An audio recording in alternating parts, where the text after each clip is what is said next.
and welcome to the show. I'm Peter Whittle. Now, you might have seen this week there was a major new police report out which was looking at what they called an epidemic of violence towards women and girls. And it said that there was something like a 40% increase in this over the past couple of years, extraordinary figures. Now, I'm going to be talking this week about this and many related subjects with my guest, Alex Phillips. Welcome again, Alex. It's a return visit, isn't it? You were here It's always a privilege last week. to be here. Yeah, it's great to see you. Before we actually talk about the report, because it's only fair, you actually 3 or 4 weeks ago did a monologue on your show on Talk TV, which I think has now got something like 1.5 million views. And, you know, I want to talk a bit about the reaction to it, but could you actually explain to us what it was you said? Because it was a very personal one about your experience of being a woman in the city, if you like. Yeah, do you know, it always surprises me when these things go viral because I've been banging this drum for a long time. But I think that actually my sort of visceral human reaction has probably increased in line with the report we're going to talk about later, because I've been living in London for over 10 years now. And I used to live near here, actually in Westminster, and walk to the pub and walk back home. And I felt very safe and very protected to go out and about on the street by myself. I've moved to a different part of London, albeit more diverse, more multicultural, but not, you know, in the wilds, if you will. And I found, even, you know, over the past few years, where I used to walk to the tube station, oblivious to anyone around me, I'm now increasingly harassed on the street. I will go into the local supermarket, you know, just need to pick up a pint of milk or something, and I could basically be in slippers and tracky bottoms and, you know, hair looking like I've been on a Van de Graaff generator. And I go into the supermarket and there's often men in there who come up to you. Oh, hi, what are you doing? You know, they come into your personal space. And you walk down the street, same thing. There was one incident where it was broad daylight. I'd been to a shop up the road in Kensington. It was Kensington by and large. It's a more well-heeled area. And I was walking home and a man started walking next to me in a poquot hat, you know, those Afghan hats, chuntering away, really close to me. And I thought, oh, he's a bit mad. And he kept following me. And he kept following me, you know, one traffic junction, the next traffic junction, until I got to my front door and I was on the phone to my mum. I kind of dialed someone up because your first port of call is to think, I just need someone on the other end. I'm feeling funny now about this person's presence. And I did a little U-turn at the bottom of my cul-de-sac and started walking up the street. And my neighbour's son, who's only about 14, 15 years old, was coming down the street. And I looked at him. You could see this man behind me. And I said, oh, hi, I was coming to see you. And he just instinctively opened the door and let me in and shut the door behind me and said, you know, who's that? And I said, he's been following me. He stood outside the property for more than half an hour. I had to sit in my neighbour's property and he went upstairs and looked out the windows. He, you know, crooked his head outside the door, looked up the street. He was there. This man was sort of, you know, doing funny things. And this was just a normal weekday, like, you know, middle of the day. And this isn't an isolated incident even for me. I've had that happen a number of times now. And I remember talking to someone about this and they said, oh, probably just a mad person. And I said, well, the problem is with a mad person is they don't have a filter. A mad person's more likely to jump on you than your average Joe. But I mean, have your friends sort of had these experiences? Because it's just it's anecdotal, because it's something that's not, it seems to me, not really taken on board, you know, as it were, by the kind of mainstream media. It seems to be anecdotal. Women, and essentially, and I think this is the point you were making, which I think was very brave of you actually, was that it seems to be mostly foreign men. Yeah, and I think we need to be quite specific when we say foreign men, because this isn't about skin colour, right? I've lived in Ghana. When I say lived, I didn't just go there on a gap year. I lived and worked there as a journalist for a Ghanaian TV station. I've lived in Kenya, working for the president of Kenya. I had a boyfriend who was from Cameroon. We spent a lot of time there together. I've lived in India. I've lived around the world. I'm a very global person. I get different cultures. I know what goes on in different cultures. It isn't about skin colour. It's not necessarily about country of origin. It's probably more about cultural background and social standing. If you've got a very poor man, disenfranchised from his own society and comes from a culture where women's rights are non-existent, then, and at the same time, these men are kind of bombarded with pornography today. And most women in pornography, whichever country you log in from around the world, the most fetishized image of a woman kind of looks like me, frankly. Blonde, yeah. Blonde, white, young, you know, that. So again, to coin a favourite term of the left, my lived experience is going to be different to other women's. So that is what I'm talking about. I'm not saying that anyone from a foreign country, it's a cultural thing and it's a particular demographic, and it could be from multiple countries, but you know them when you see them because you recognise the way they dress, the way they act, who they're spending time with, how the gesticulations they're using, the languages they're using, you know. Yeah, yeah. But I think what was important about what you said, and I'd like to know a bit about the reaction to it, actually. I mean, did people kind of really come down on you, like, you know, with a ton of bricks or on social media? What was fascinating was I have overwhelmingly received messages from women saying, thank you. Yeah. Overwhelmingly. Which sort of negates any of the horror I've had thrown at me, because it makes me realise this is important, this is protecting women. And I don't care who wants to cancel me, who wants to say what they want. If it results in one woman, one young girl having her senses about her and protecting herself, then that is worth it. But some of the most gotchaism that I've received, like, oh, well, when did it, you know, people who don't want to see the nuance, people who want to use this as one-upmanship, you know, I think kind of using the abuse and harassment of young females as political point scoring is quite ill. But there are people who are doing that.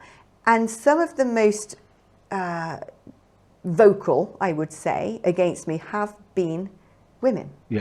And largely women who are middle-class women within professions where they require or need, you know, public celebration and support. But also women who, this is going to sound dreadful, but women who their own experience wouldn't be the same as mine. They live in very affluent areas. They're of a certain age where they're not going to be the ones followed down the street. They don't take public transport, and yet they want to have their dinner parties where they seem gentle and enlightened. And that I find awful, because it's those women who have the positions of power and influence, who have the privileged platforms, who need to be the ones standing up for the sisterhood and other women. And yet it's exactly the ones, I think of Jess Phillips in this context. She almost wept on election night at some of the awful treatment she had received campaigning. And I thought, this is a real moment. This is a wake-up call. And then she blamed all men. She said it's just men being awful. And I thought, you know, that is not right, and that is a disservice to men. Well, it's a slur, and creeds actually, on and men. cultures. That is misandrist. Yeah. And she is someone that the media goes to time and again, who's done great work on domestic violence. She's been a real beacon in that. And she won't bring herself, even when she's had that experience personally. So she knows. She won't bring herself to talk about it when she's in a position that could get something done. You mentioned that, about this has happened over a period of time, but would you say it's intensified recently? Yeah, without a doubt. I mean, by my own experience, it's the last couple of years. And when I speak to other people, it is very recent. It's been building up without a doubt. And there are many things leading to this point. Okay, so it's also, when you look at crime in general, and I'm not just talking about sexual harassment and rape and abuse, even if you look at street crime, mobile phone muggings, the vast majority of the victims are women, because these youths on bikes with their hoods up are going to go after a solo woman who's not going to fight back. It's the same with even the sort of industry of criminalised insurance fraud, where you've got men on scooters driving into the side of cars. I've had women message me, one woman message saying her 70-year-old mother was driving, baff, into the side of her car. A young lad from Eastern Europe, I think it was Albania, goes into the side of the car says, "You've just, and so immediately she pulls over and winds down the window and gets out to see if he's okay. Mugged, phone gone, handbag gone, on the scooter and off. Yeah. Women are targeted because we're biologically weaker. So we need to talk about this. Thing is, we don't talk about it, or rather, it actually goes more than that, I would say. It's because I actually want to show something, a clip. Now, this was a public information film about why you shouldn't harass women. And it got a lot of exposure on Twitter. And it's interesting to see, basically the way that they actually portray the attackers or the perpetrators. Is this West Yorkshire Police? It might well be, but let's just take a quick look at it now, and we'll talk about it. Nice. What? I was just looking at her. I was just looking at her ass. Hey, go on, love. Just saying, she might like it. Just ask her if she needed a daddy. The man in the grey suit is staring at you. Would you report it?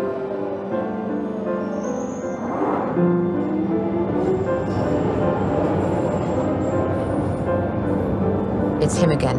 You can feel his breath. Would you report it? Is that his bag? He's not carrying one. 1 second, 2 seconds. Would you report it? What? What? Nothing. I can stand here. Yes. Oh my days. How's it going viral? Oi, oi, look at the body on that. Give us a smile. Mate, It's rude to ignore people, you know. mate, that's not okay. Enough. Now, when we look at that, it seems to me to be a complete inversion, in a way, of reality. And it really took me back to a time. There was a famous public information film that had to be withdrawn in the end, but it was around the time where people were becoming very aware of the grooming gangs. And it portrayed these grooming gangs in cars as, groups of white young guys, right? Total and utter, lie, actually, what it was. And it seems that this is the problem, is that in order to keep the narrative of multiculturalism and all of this in immigration in place, you have to present basically what is a total untruth. So, yes, exactly. No one's talking about, what we need is empirical evidence, and let's use that as a starting point, not politically point score over the integrity and safety of young girls' bodies. I mean, that's just awful. What we have when it comes to grooming gangs, is paedophilia more present within this culture than other cultures? I don't think it is, actually. I would imagine it's not. But what there is a defining narrative where young white girls of a certain background are seen as fair game. These men are taught that they have no self-respect, they have no value. Not like our women. Can use them. Look at the way they behave. They're out on the streets drinking and smoking at the age of 14 anyway. So do what you want with them. And so it's these vulnerable women who are targeted. But this film, industrially, the film that we've just, the little clip there, which has been all over Twitter. It seems to me it's so blatant. I mean, it's ridiculous. It's almost daring you to point it out. One thing that, it is. One thing that I would say is, there's a big difference, and it's about culture, right? Men from Britain might wolf whistle. They might, roll down the window of a car and, "Right, love, you're looking good today." Very rarely do they follow you and push constantly into your sort of own... into your space and keep going insistently. But also those men are used to seeing women in miniskirts. They're used to seeing drunk women. They're used to, When you get men from different cultures who are not used to that, they come from countries where women, very patriarchal societies, where women need escorts to even go out in public. And even then they're covered up. Then they come to a country, it must look like, a candy store to them. Some of them are even coaxed over by the people traffickers saying, "Look at English women. There have been videos circulated on social media advertising, paying the people traffickers loads of money, because guess what? When you come here, all these women are freely available to you. You have that situation, and at the same time, young women in society are increasingly being told that it is valuable. Their self-worth is defined by their objective beauty, the Kardashian culture. Those women don't sing, they don't act, they don't invent things. They've been made on a surgical table for the male gaze. They're improbable. They're components of lips, boobs, and bum. That's it. And girls are being bombarded with this. So little girls now either have to be hypersexualized, which makes them a target, of their own peers from their own country, and especially to men from other cultures who have never seen women like this before, frankly speaking. They either have to be hypersexualized, and then they are basically victims of unwanted attention. Even though they think they want it, they can't handle it.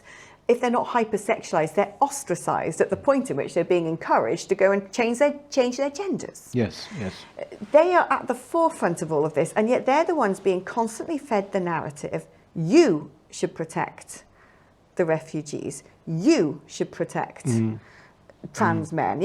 They're being told that if you suddenly feel nervous about a man wearing a dress in your toilet, or a group of men who are evidently from a different culture approaching you, talking to you, if you suddenly have a gut instinct about that not being safe, which is, naturally programmed into women, the female species, that you are a racist and you are a homophobe. And women want to be the gentler sex. They want to be kind. They want to fit in.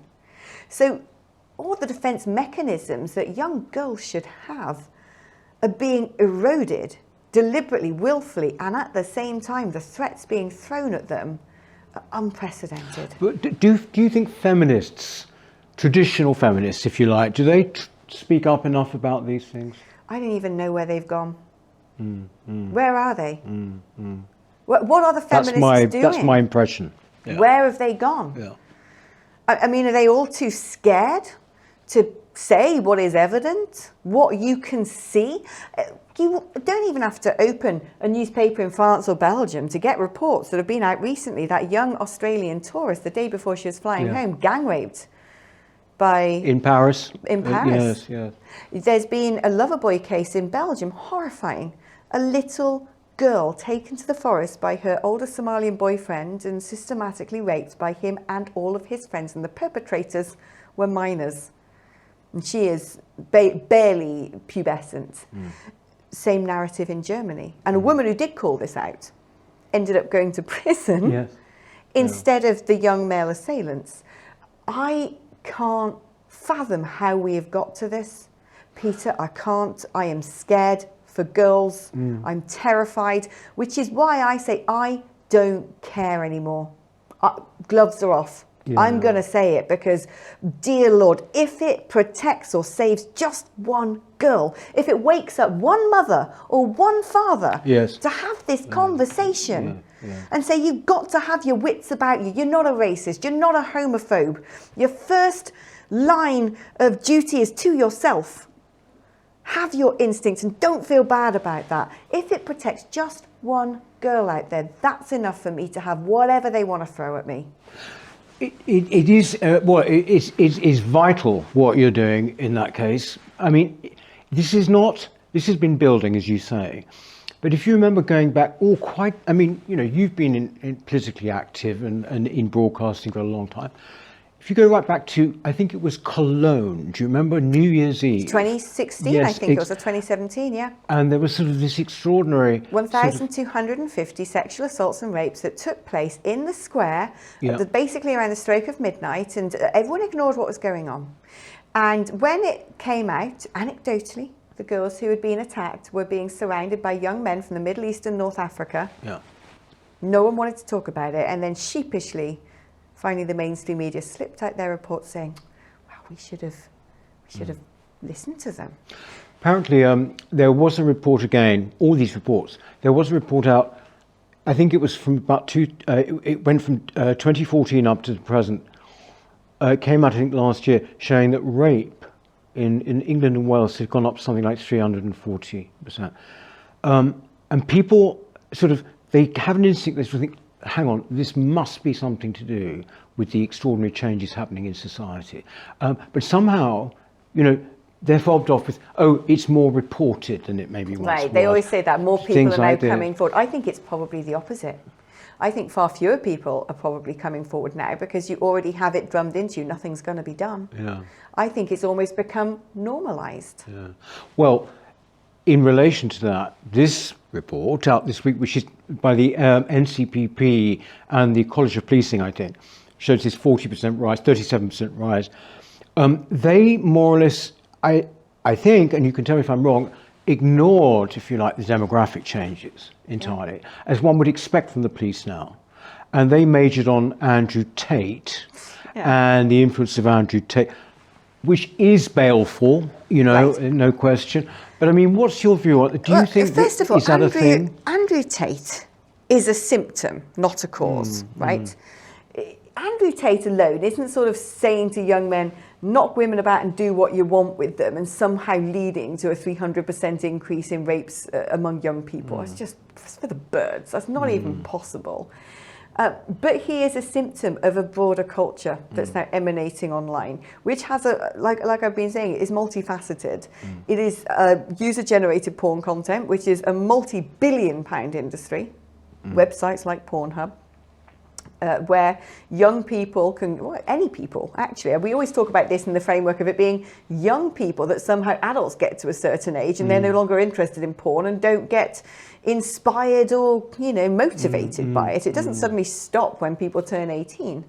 But especially when you've got young plastic minds, when you've got children of the age of 8 watching adult content. And these statistics in that report showing, the assailants being around 15 and their victims being 13 in some cases. What it's not telling you, which when I've been speaking to people in the police about this and people in children's charities about this, is all too often this is happening within familial structures.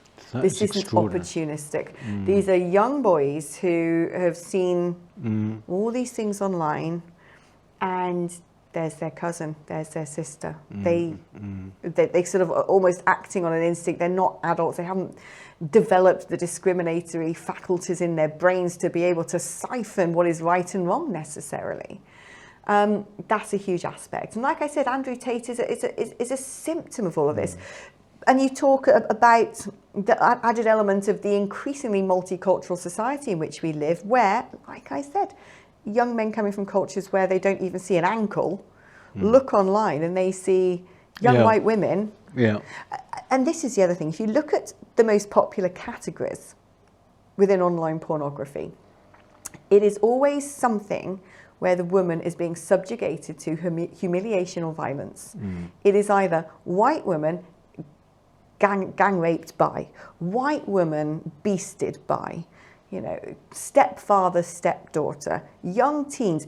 It's not, I took her out for a meal and bought her a bottle of wine and got a nice, it's not that. It's not a transaction. It is an abuse. It is a dominion over someone else's body. Those are the most popular categories. And increasingly you see the subject of that being largely the stereotypical porn star, who not always, but predominantly is a young white woman, often with blonde hair. Not always. And then the big boobs and the big lips, which now all the young girls are getting because they're being told that this is great, that's what they should be doing because the Kardashians are wonderful. So you have all these women turning themselves into little mini victims and being told this is the way to live. All these men who are brought up in cultures where they don't see this and they come to this country and that's what's walking around. Well, what do you expect to happen? It sounds dreadful, but I almost don't blame the perpetrators in this instance. I'm not saying that they're faultless. I mean, hang them in the gallows, whatever. But you almost can't blame them because it is a mess that this society, that our leaders and our governments and our blimmin' charities, like you said, they're sticking their heads in the ground like ostriches. They've created this. They've created this toxic cocktail where women are actually willingly turning themselves into would-be victims, stripping themselves of their common sense and making themselves look hypersexualized from an extremely young age. And then these men are coming in, whether it's from abroad or here, being taught that actually what is your right, what is pleasurable. Their brains are being conditioned to want it. They're being neurologically rewired by all the thumbnails on their porn site and the swipe left, swipe right culture. I mean, what on earth did people expect to happen? Yes, I know. It's sort of gradually kind of creeps up on you in everyday life. I mean, if you go on the tube in London, as we all do, and there were these big campaigns, weren't there, sort of saying you shouldn't look at women, and you should, and certain things are not allowed, and everything. And people laugh at it because what a waste of money from Sadiq Khan. But in fact, it's just they're not being truthful about it. The fact is, it's because those things, and possibly I don't know what, rubbing up against women or whatever in a crowded tube, whatever it is. These things have in fact increased, obviously. Otherwise, there wouldn't be a need for this. How depressing that there are men out there who, break social norms, cultural mores, behavioural taboos by leering and staring. And as a result, girls are being taught not even to make eye contact with another person. How depressing for society and for culture that we have to be so dehumanized that it isn't dealing with the problem. What it's doing is actually telling women to be fearful of all men. Yeah. And you shouldn't be. Women shouldn't be fearful of all men. No, and it's a complete and utter cop-out. It's just not really looking at the real problem. Given that this is, it is unbelievably alarming. What do you think should happen then? Peter, people keep asking me this, and I'm honestly, so depressed. I kind of think that the horse has bolted in many respects, but it's not too late to put things back in a box. You see, over the course of history, you have eras in which there is a lot of proclivity and freedom, and then you get an era it snaps back. Even if you were to look at a country like Afghanistan in the 1950s and Afghanistan today, clearly things can be put back in a box, but it takes some degree of unwelcome autocratic force. But they can be. I think that what we need to do predominantly is we need to have a conversation, and that conversation only works when you have statistics, right? When you look at the whole children and puberty blockers narrative, no one was allowed to speak about this without those kids will commit suicide if they don't have these drugs. And all of a sudden, oh, guess what? Science. And everyone's like, right, puberty blockers must be banned. So we need to go back to a data-driven approach, which means police forces must collect the statistics on this, like other countries do. This is the problem. Obviously, I completely agree. But the problem is, it seems, is that we've stopped doing that in this country. In Europe, it's much clearer. Not just with violence against women, but on all sorts of crimes. In Europe, there have been some startling reports and data coming out from, I think, is it Holland? Denmark, Sweden, France, Germany. They are brilliant collators of this data. Denmark and Sweden, especially in Sweden, my God, they've got themselves into a pickle with their ultra-liberal attitude towards immigration. Can you give us an idea of that? Are there any stats that you can remember on that? Off the top of my head, I'm unwilling to quote statistics, but it's horrifying. It is a direct correlation, and when you look at particularly the table of who the perpetrators of particular crimes are in the league tables, it is the list of nations are, I would say, Middle East, North Africa. Huge. You've got sort of a pyramid, basically, an inverted pyramid with the native population at the tiny sharp end at the bottom. So would you say, therefore, that the police, basically, I just don't know how this will happen, but the police have got to be forced to keep this kind of stuff? Or maybe they do and they just simply don't. How difficult is it to do that? I'm sorry. Because they keep the data on the victims. Yes, exactly. So they need to keep the data on the perpetrators. One of the first things that happens when you get arrested is, where's your ID? Who are you? Your name? You're logged in records. So it's not beyond the wit of man to be able to collate that data. It's willful that they're not doing it. It's deliberate they're not doing it. Yeah. From there we can have a conversation. The second thing is the conversation about pornography. And again, people say, oh, well, you can't ban pornography and did it. Do you know what? You can.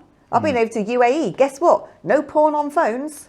They've managed to do it in France, so you can do this. Have they done it in France? Yes, you can do this. In France, you have to be able to age verified with banking details. You can do this. And what's more, if you can regulate the alcohol industry and say, are you making moonshine and what's your ABV?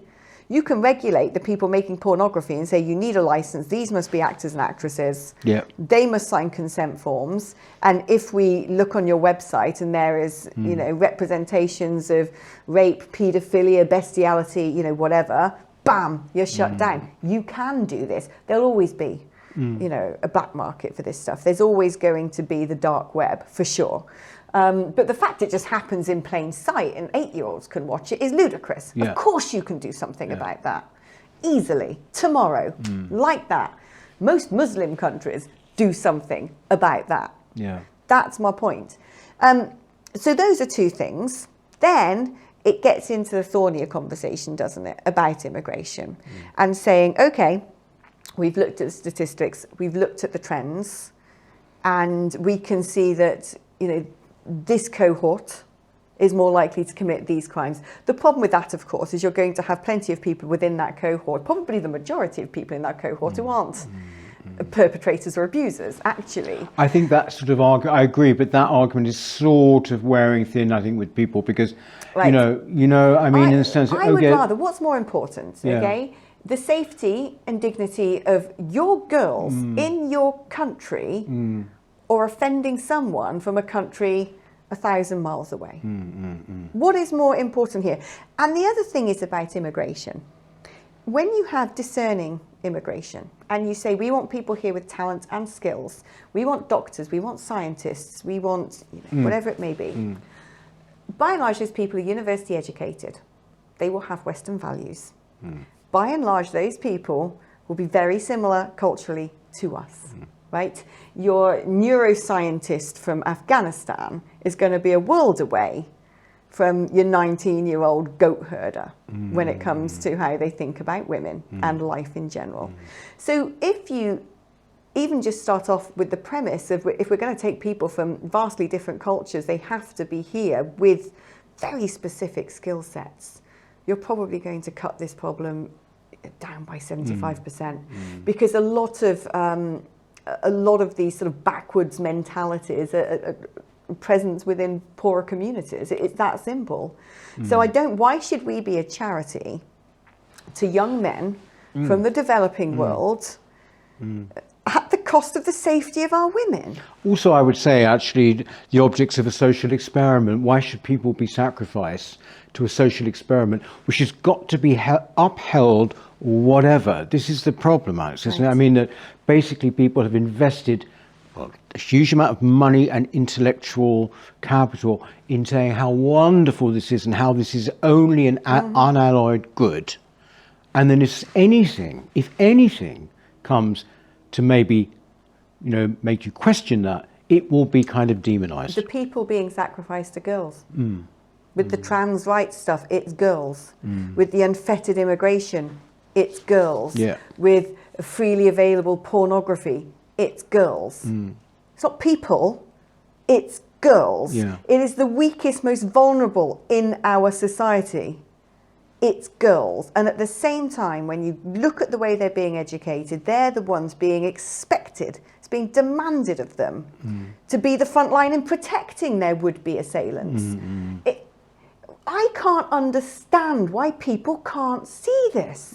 What if I had some sort of truth pill that I'm the only person sitting here going, this is just mad? Yeah, no, I think the reason is, well, I think obviously you know this really, that essentially, you know, it takes a fair amount of guts to do this, but what happens to people if they do say what they think it must be,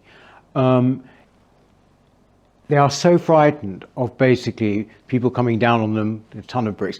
You know, if you've been in the public eye and if you've got a platform in the media or whatever, you get slightly inured to that, you know, but your average person But the thing is, in the people who should be inured to that are the people with the platforms in the public eye. Yes. This is what I was saying earlier. Yes. Are they lily-livered? No. I don't think Jess Phillips is lily-livered. I don't think that Jessica Seymour Casey is lily-livered. I don't think these people are that way at all. Yes, but you see but what I What mean are they, is, selfish? brainwashed, idiotic? I think I it's- don't get it, Peter. Well, I couldn't agree with you more. But when you look at someone like Jez Phillips, she was talking particularly, wasn't she, about the way she was treated during the campaign, the election campaign.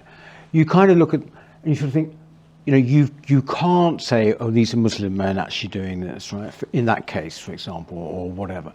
You know, you know, basically, you know, making it, what she called it, the most unpleasant campaign she'd ever been through. You can't, because you're saying that this society that you've created actually is just simply fabulous. But the thing is, she could. It's a blimmin' job too. That is what she's paid to do, to represent people. That's the basic tenet of democracy. You can. If I can, she can. Anyone can. Anyone can. You know, all it takes is for people to say, I'm not playing this game anymore. I'm not good. Who wrote those rules that you can't say these things? Ridiculous. If everyone just turned around and said, time up. And I'm not saying about being inflammatory. I'm not saying about, you know, mob all in the opposite direction with people taking to the streets and being racist or being prejudiced or being discriminatory. But, you know, let's give human beings the credit they deserve. Most people know when they're dealing with, you know, facts and truths and actually being flagrantly appalling and prejudiced and biased and unpleasant. Most people, you know, are fairly cognizant of where that line is. But what's happened is that line doesn't even exist anymore. It's been decided that all the horrors can happen without any kickback, without anyone talking about anything. The line is quite clear. This is facts and this is, you know, data and statistics and newspaper reports and empirical evidence and me using the brain that I have developed through, you know, higher and further education and as a journalist and as a politician to actually talk in a nuanced way about what's going on, right? That's not difficult for most people to do. Well, look, you keep doing it, won't you? I mean, you might. Yes, exactly. I think it's great that you've been so forthright about it, Alex. And I mean, you know, to look at the response, even just in terms of views, shows that obviously you're speaking up for a lot of people. I mean, thank you very much for coming on. We have a few little questions for you for our exclusive members, but in the meantime, Alex Phillips, thank you very, very much. That's it for this week. We shall be back next week. Have a great week in the meantime, won't you? Take care. Hello. If you're enjoying the New Culture Forum channel and you believe in our mission, may I invite you to join our membership scheme at the link below or on our website, newcultureforum.org.uk. Our work is more important now than ever, and we have great plans ahead for the future, but we can't do it without your support. From as little as £3 per month, you can help ensure that we continue on our mission. As a member, you'll receive a range of benefits, including access to exclusive content, invitations to our private events, including here at our studios, free copies of our books, and much, much more, including, of course, our famous NCF mug. If you aren't able to become a member, then please help us by clicking this button and subscribing to our channel. It's completely free. Just remember to also click the bell icon so that you can get notifications when we post new videos. Thank you.